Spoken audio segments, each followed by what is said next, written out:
నమస్తే, welcome to social post. నేను మీ మాధురి. ఈరోజు మనతో పాటు ఉన్నారు విశ్వక్సేన్ గారు, న్యూమరాలజిస్ట్. నమస్తే సార్. నమస్కారం. ఓం శ్రీ గురుభ్యో నమః.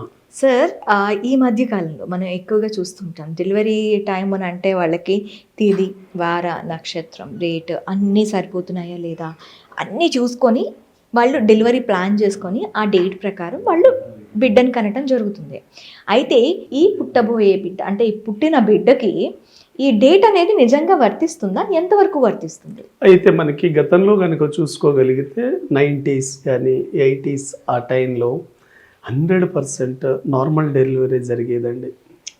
మెడికల్ కండిషనల్ ప్రకారము తల్లికి బిడ్డకి ఏదైనా కొంత ప్రమాదం ఉందనుకుంటే ఎమర్జెన్సీగా మాత్రమే సిజేరియన్ చేసేవాళ్ళు. కానీ ఇప్పుడున్న ఈ టెక్నాలజీ బాగా డెవలప్ అయిన తర్వాత 95% పేషెంట్స్ అందరూ కూడా సిజేరియన్కి వెళ్తున్నారు. ఒక 5% మాత్రమే నార్మల్గా వెళ్తున్నారు.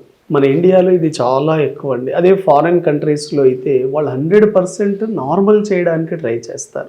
అక్కడ క్లయింట్స్ కాల్ చేస్తారండి, మాకు ఫలానా డేట్లో మాకు అబ్బాయి పుడుతుంది, ఫలానా డేట్లో అమ్మాయి పుడుతుంది అంటే వాళ్ళు ముందే పేరు పెట్టించుకుంటారు. ఎందుకంటే అక్కడున్న కంట్రీలో వాళ్ళకి బేబీ బాయ్ గర్ల్ ముందే తెలుసుకోవచ్చు వాళ్ళ రూల్స్ ప్రకారం. కానీ ఇండియాలో అది ఇల్లీగల్ అండి. కానీ మీరు అడిగిన క్వశ్చన్ ఏంటంటే, మనకు నార్మల్ గా పుట్టే బిడ్డ డేట్ ఆఫ్ బర్త్ కు సిజేరియన్ ద్వారా చేసే డేట్ ఆఫ్ బర్త్ కు అంత పవర్ ఉంటుందా అని ఎప్పుడైనా గుర్తుపెట్టుకోండి. ఒక వ్యక్తి తల్లి కడుపులో నుంచి నార్మల్ గా గనక వస్తే అది నేచర్ లో ఆ డేట్ నాడు వాళ్ళకి రాసి పెట్టుంటుంది.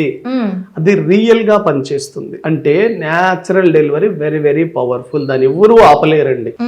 కొంతమంది ఆగాలనుకున్న ఆగదు, అది పెయిన్స్ వచ్చేస్తాయి, వాళ్ళు నార్మల్ అయిపోతారు. కొంతమంది ఏంటి అంటే ముహూర్తాల మీద నమ్మకంతో ఫలానా డేట్ లో చేస్తే బాగుంటుంది, ఈ నక్షత్రం బాగుంటుంది, ఈ నంబర్ బాగుంటుంది, ఈ నక్షత్రం రోజు ఈ యోగం ఉంటుంది. కొంతమంది అడుగుతారు, సార్ లోషో గ్రిడ్ ఆధారంగా మా అబ్బాయికి ప్రాపర్టీ యోగం కావాలని అడుగుతారు. అంటే మేము డేట్ ఆఫ్ బర్త్ వేసి ఆ డేట్ నాడు ఆ చార్ట్ లో 258 యోగం ఉందా లేదా అని చూస్తాం. 2, 5, 8 ఎగ్జాంపుల్ ఆగస్టు 25th ఒక అబ్బాయి పుట్టాడు అనుకోండి. 25 లో 25 ఉంది, ఆగస్టు మంత్ లో 8 ఉంది. దాన్ని 258 లైన్ ప్రాపర్టీ లైన్ అంటారు. అంటే మీరు కూడా మీ డేట్ ఆఫ్ బర్త్ ని బట్టి కూడా మీరు చూసుకోవచ్చు, మాకు ప్రాపర్టీ యోగం ఉందా లేదా. అంటే ఏ వ్యక్తి అయినా సరే మల్టిపుల్ ప్రాపర్టీ కానీ ఓన్ హౌస్ కానీ వాళ్ళ జాతకంలో ఉండాలి అంటే 2, 5, 8 ఉండాలి. అది డేట్, మంత్, ఇయర్ లో ఎక్కడైనా కావచ్చు. అలా డెలివరీ ప్లాన్ చేసేటప్పుడు కూడా చేసుకోవచ్చు అండి. దీని ద్వారా కూడా కొంత పవర్ఫుల్ ఉంటుందండి.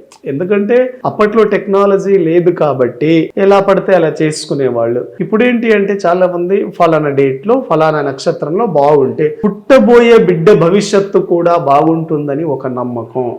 కానీ మీరు అలా సిజేరియన్ చేసేటప్పుడు అన్ని కరెక్ట్ గా చూసుకొని చేసుకోండి. మెడికల్ టర్మినాలజీ ప్రకారం ఏంటంటే అండి 37 వీక్స్ కంప్లీట్ అవ్వాలి. అవును, 37 వీక్స్ కంప్లీట్ అయిన తర్వాత మాత్రమే చేసుకోండి. ఎందుకంటే పుట్టబోయే బిడ్డ హెల్త్ బాగుండాలి, ఆ బిడ్డను కంటున్న మదర్ కూడా హ్యాపీగా ఉండాలి. కాబట్టి డాక్టర్ సలహా తీసుకోవాలి. ఆ డేట్ అనుగుణంగా ఉన్నప్పుడే వాళ్ళు ఇస్తారండి. మీకు 15 days ఇస్తారు. ఈ 15 days గ్యాప్ లో ఏదో ఒక డేట్ సెలెక్ట్ చేసుకోండి అని ఇస్తారు. దాంట్లోనే మీరు న్యూమరాలజీ ద్వారా ఒక మంచి డేట్ ని సెలెక్ట్ చేసుకోగలిగితే 100% మీ పుట్టబోయే బిడ్డ భవిష్యత్తు బాగుంటుంది. ఇప్పుడు ఆ న్యూమరాలజీ చార్ట్ చూసుకొని చేసుకున్న వాళ్ళకి నిజంగానే ఈ నెంబర్ వర్తిస్తుందంటారా? 100% అండి. ఓకే, చాలా పవర్ఫుల్గా పనిచేస్తుంది. ఎందుకంటే యోగాలు కావాలనుకునే వాళ్ళు ఇలా పెట్టుకోవచ్చు.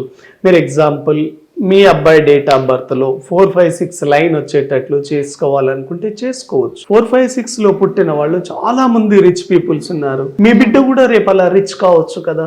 ఎగ్జాంపుల్ మీరు చూడండి, Anil Ambani date of birth లో 456 ఉంది, Aamir Khan date of birth లో 456 ఉంది, అదే విధంగా తమిళ actor Arjun date of birth లో ఉంది, ప్రభుదేవా డేట్ ఆఫ్ బర్త్ లో ఉంది. అంటే 456 ఉన్న వాళ్ళు ఆ స్థాయిలో ఉన్నారా? మరి ఉన్నారు కదా. కాబట్టి మీ బిడ్డ కూడా మీరు ఆ స్థాయిలో ఉండాలని కోరుకుంటే అటువంటి యోగాలు న్యూమరాలజీ ద్వారా చూసి అది ఏ రోజు వస్తుందో మనం చెక్ చేసుకుని డెలివరీ డేట్ ప్లాన్ చేసుకోవచ్చు.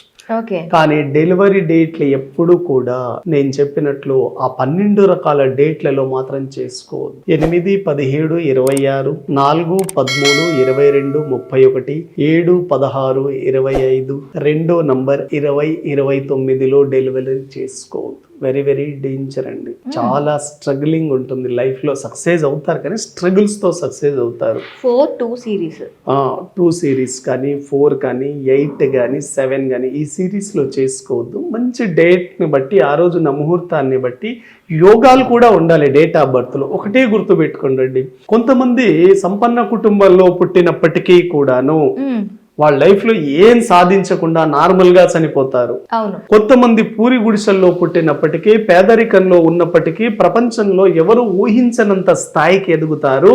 చనిపోయే నాటికి ఒక లగ్జరీగా చనిపోతారు. కారణం ఏంటి? మీరు ఎక్కడ పుడుతున్నారో ముఖ్యం కాదు, మీ డేట్ ఆఫ్ బర్త్ లో ఆ యోగం ఉంటే ఆ రాజయోగం మిమ్మల్ని ఆ లగ్జరీ వైపు తీసుకెళ్తుంది. కాబట్టి మీ బిడ్డకు ఎటువంటి యోగాలు అందిస్తున్నారో ఆ డేట్ ఆఫ్ బర్త్ ద్వారా మనం సెలెక్ట్ చేసుకోవచ్చండి. అయితే కొంతమంది ఆల్రెడీ ఈ డేట్స్ లో పుట్టేసాము అనుకునే వాళ్ళకి మీరు ఏం చెప్తారు? ఇప్పుడు డేట్ ఆఫ్ బర్త్ ఆల్రెడీ పుట్టేశారు, అటువంటి వాళ్ళకి మనం ఏం చెప్తామంటే 90% ఒక వ్యక్తి సక్సెస్ లో కీ రోల్ ప్లే చేసేది నేమ్ అండి. నేమ్ పవర్ఫుల్ గా ఉన్నప్పుడు మాత్రమే సక్సెస్ అవుతారు. ఎప్పుడైతే పేర్లు పవర్ లేదో ఆ వ్యక్తి సక్సెస్ కాదు. మీరు చిరంజీవి గారు చూసుకోండి, అంతకుముందు వేరే పేరు ఉండేది, శివశంకర్ వరప్రసాద్. ఎప్పుడైతే చిరంజీవిగా సౌండ్ వైబ్రేషన్ ఫ్రీక్వెన్సీ మారిందో చాలా టాప్ లోకి వచ్చేసాడు. అదే విధంగా మీరు బాలీవుడ్ యాక్టర్ అక్షయ్ కుమార్ చూసుకోండి, ఆయన పేరు అక్షయ్ కుమార్ కాదండి, రాజీవ్ ఆయన పేరు. ఆయనే చెప్పాడు, నేను ఎప్పుడైతే అక్షయ్ కుమార్ మార్చుకున్నానో నా లైఫ్ మారింది. ఆయన స్టంట్ మాస్టర్ గా ఉండేవారు, అప్పుడు ఆయన ఒరిజినల్ పేరు రాజీవ్ వద్దనుకొని అక్షయ్గా మారాడు, లైఫ్లో కలిసి వచ్చింది. అలా మీరు డెలివరీ చేసిన తర్వాత మీ బిడ్డకు మంచి పేరు ఇవ్వాలి. ఎప్పుడైతే మంచి పేరు ఇచ్చినప్పుడు సక్సెస్ అవుతారు. ఇప్పుడు అసలు కొన్ని పేర్లు పలకడానికి కూడా విచిత్రంగా చాలా మంది మీనింగ్లెస్ పేర్లు పెడుతున్నారు. మన వేదాలు కానివ్వండి, పురాణాలు కానివ్వండి, ఇతిహాసాలు కానివ్వండి, సంస్కృత్ కానివ్వండి, రామాయణ మహాభారతాల నుంచి మంచి మంచి పేర్లు తీసుకోవచ్చండి. మంచి మంచి పేర్లు తీసుకున్నప్పుడు వాటిలో మీనింగ్ ఉంటుంది. మీనింగ్ఫుల్ పేర్లు ఉన్నప్పుడు ఆ పేర్లో ఫ్రీక్వెన్సీ వైబ్రేషన్ ఉంటుంది. మీరు బెస్ట్ ఎగ్జాంపుల్ అర్జున్ అనే పేరు చూడండి, ఆర్యమన్ అనే పేరు చూడండి. ఇప్పుడు అర్జున్ అంటే మీకు కనీసం 10,000 సంవత్సరాలు అయి ఉంటుందండి రామాయణ మహాభారతాలు జరిగి. ఆ పేర్లు ఇప్పటికీ మనకి ఎందుకున్నాయి? బుద్ధుడు పుట్టి మనకు 2500 సంవత్సరాలు అవుతుందండి. మరి ఆయన చనిపోయినప్పుడు ఆ పేరు అయితే నిలిచిపోయింది కదా. కాబట్టి పేరులో పవర్ ఉన్నప్పుడు కలకాలం ఆ పేరు ఉంటుంది. మీ పిల్లల భవిష్యత్తు కూడా ఆనందంగా ఆరోగ్యంగా ఉండాలంటే పేరులో పవర్ ఉండే పేర్లు పెట్టండి, మీనింగ్లెస్ పేర్లు మాత్రం పెట్టొద్దండి.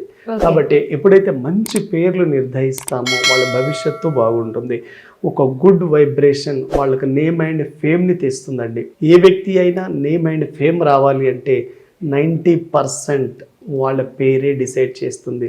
మీరు ఏ ఫ్యామిలీలో అయినా పుట్టనివ్వండి, మీరు సక్సెస్ కావాలి అంటే పేరుతోనే సక్సెస్ అవుతారు. మీ బ్యాక్గ్రౌండ్ కానివ్వండి, స్కిల్స్ కానివ్వండి, ఎవరు చూడరండి. పేరు పవర్ ఉంటే అన్నీ అనుకూలంగా కలిసి వస్తాయి. Okay sir, thank you very much అండి.